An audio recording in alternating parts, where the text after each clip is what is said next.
Assalamualaikum warahmatullahi wabarakatuh. Senang sekali kembali jumpa di channel YouTube kami Satria Berkabar pada kesempatan kali ini. Dan lagi-lagi saya kedatangan bintang tamu, seorang penggiat ekonomi kreatif di Kabupaten Agam. Kalau dari kurikulum vitae-nya, nama lengkapnya adalah Yunika Fernandes. Gitu ya. Panggilan siapa nih? Ika. Jadi cukup dipanggil Ika saja. Dan jangan dipanggil Fernandes karena nanti dikira orang Spanyol. Iya benar. Baik, selamat datang Ika di channel YouTube Satria Berkabar. Kali ini kita ingin tahu ini Ika ini sehari-hari aktivitasnya terkait dengan produknya, apa yang bisa kita ceritakan tentang ekonomi kreatif yang Ika geluti. Silakan. Oke, terima kasih Pak Satria atas undangannya di podcast Bapak ya. Jadi tadi udah dikenalkan Yunika Fernandes, tapi bukan orang luar sebenarnya Pak, asli orang. Jadi sekarang ini kita fokus di Songket Tenun Minang. Songket Tenun Minang. Ya, itu brand kita Songket Tenun Minang. Sebenarnya Songket Tenun Minang ini didirikan atau kita pengennya menjadi sentral kain tenun, kain songket di Minang. Tapi bukan berarti kita sebagai yang memiliki ownernya tidak juga melakukan pengembangan. Jadi alhamdulillah sekarang Songket Tenun Minang melakukan pengembangan tenun juga Pak di Kabupaten Agam, tepatnya di Angke-Angke. Oke, sebentar. Songket Tenun Minang berarti kita kan mengenal banyak songket sebelumnya. Ada songket di daerah-daerah tetangga kita di Sawalunto, ada juga, ada juga di Tanah Datar misalnya. Apakah itu berbeda dengan yang Ika lakukan ini atau memodifikasi yang demikian? Kalau yang sedang kita kembangkan, kalau untuk Songket Tenun Minang itu kan memang pemasaran kain tenun. Jadi artinya memang untuk sekarang ini kita berkolaborasi dengan pengrajin dari Tanah Datar juga ada begitu Pak.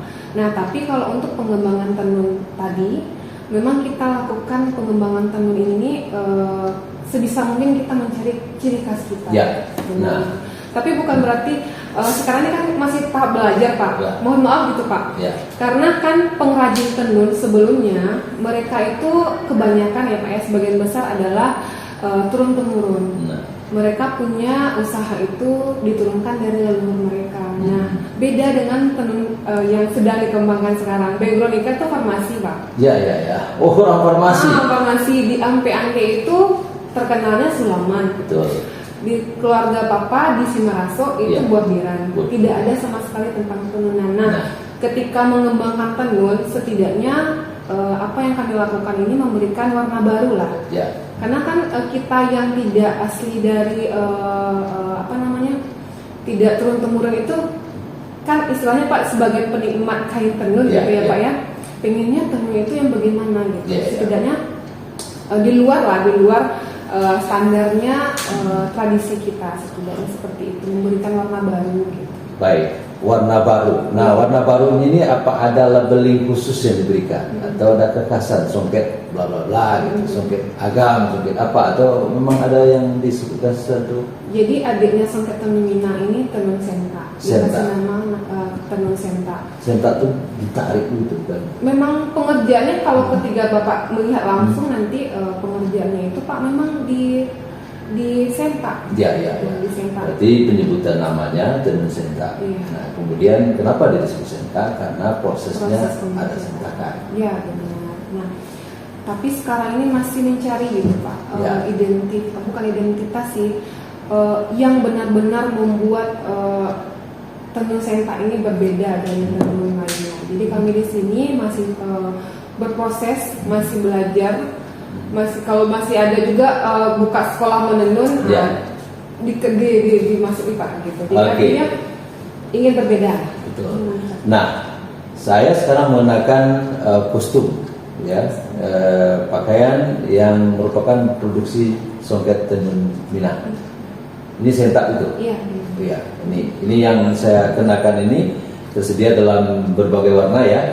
Ada the blue one, ada the apalagi warnanya banyak, ada the brown, coklat ya.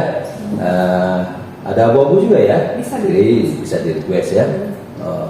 Kalau total itu bisa juga nggak? Kayak baju jersey gitu? Bisa. Bisa ya? Bisa Pak. Oke. Bisa Pak. Baik. Tadi ceritanya soal tempatnya nih. Jadi jika orang ingin tahu di mana lokasi kita Songket Tenun Minang ini. Jadi sebelumnya kan pemasarannya masih 100% online, kita Ya. hanya di rumah saja. Kemudian ketika sudah seperti ini ya Pak ya, menjalin relasi dengan dinas pariwisata juga, tentu untuk membuka galeri yang lebih mudah diakses gitu kan Pak. Jadi kita memilih tempat itu di Jalan Bukit Tinggi, Payakumbuh kilometer 10 Kota Hilarang. Karena memang juga ada beberapa destinasi wisata di sana. Jadi tidak berapa jauh ya dari kota Bukit Tinggi sebagai magnetnya wisata Sumatera Barat. Ada Songket Tenun Minang terletak di Jalan Bukit Tinggi Payakumbuh, lebih kurang 10 km ya, nggak berapa jauh ya dari kota Bukit Tinggi. Dan ini terletak di ruas Jalan Pekanbaru Bukit Tinggi. Benar. Ya, salah satu segmentasi pasar wisata Sumatera Barat atau Agam adalah Riau, dan ini merupakan tempat yang cocok untuk rest area dan sebagainya, untuk istirahat sejenak, melihat bagaimana proses dan sebagainya. Nah, di samping Songket Tenun Minang atau yang saya kenakan ini, apalagi produksi kita di Songket Tenun Minang?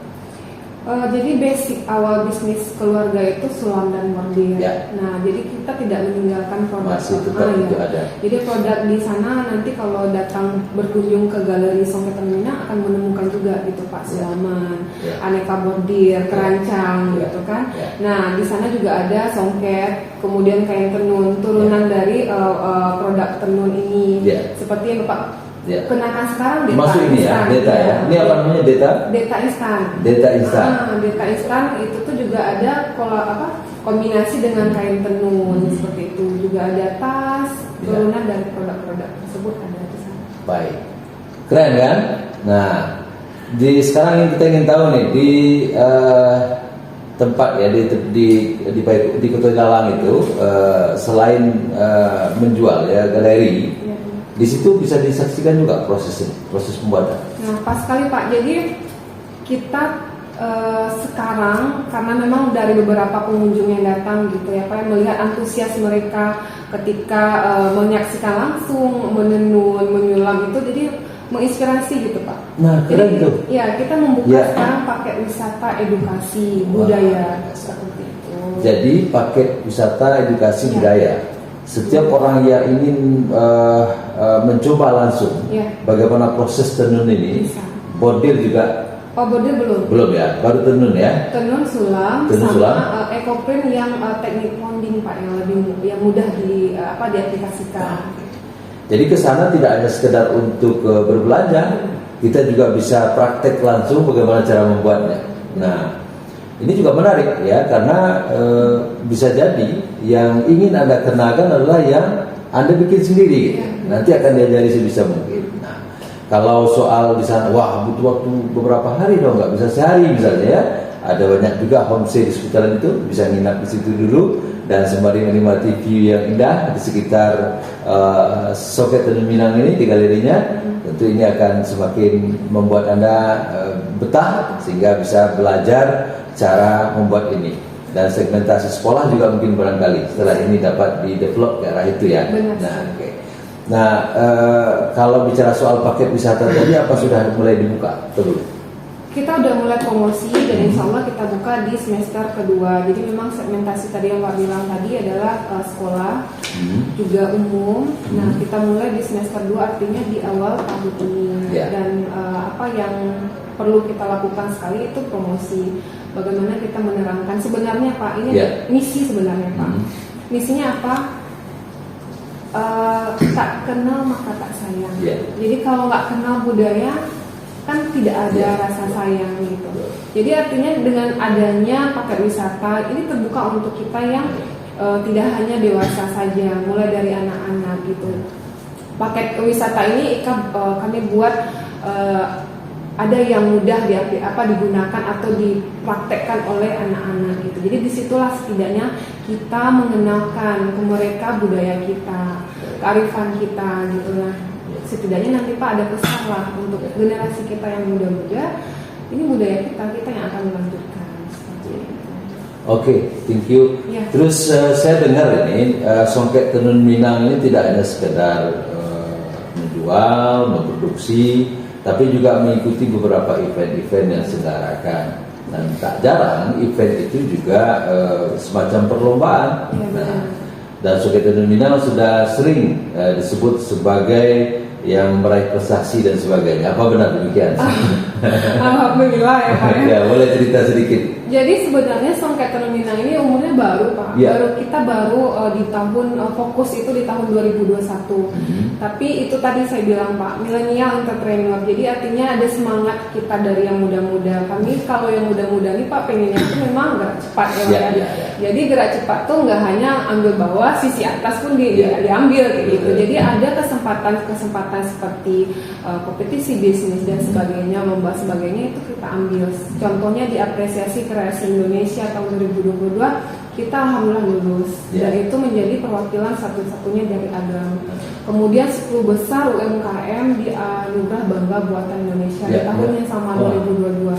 Terakhir kemarin Desember juga dapat penghargaan dari Bank Indonesia Award. Bank Indonesia Award. Iya, sebagai UMKM terinovatif Sumatera Barat.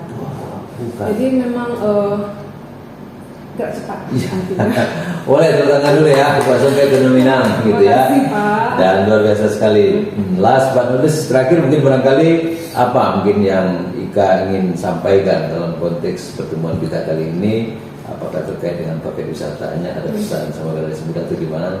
Kita berikan waktu, kesempatan, silakan. Ya, terima kasih Pak. Jadi sebenarnya memang dari awal kita membawa selalu ya Pak ya misinya itu. Kita di Songket Tenun Minang pengen mengajak atau merangkul milenial kita untuk lebih aware dengan budaya kita gitu. Jadi setidaknya upaya kami baik itu dalam membuka wisata edukasi ini adalah memperkenalkan sebenarnya. Dari memperkenalkan maka disitulah ada tumbuh rasa bangga terhadap apa yang kita punya gitu. Gitu Pak. Ya, tak kenal maka tak sayang, demikian sebuah ungkapan lama tadi disampaikan oleh Ika kepada kita bersama. Jika Anda ingin mengenal bagaimana itu Songket Tenun Minang, Anda tinggal beranjak saja di tempat Anda dimanapun Anda berada, karena tempat ini gampang diakses di Jalan Raya Bukit Tinggi Payakumbuh 10 km dari Bukit Tinggi ya.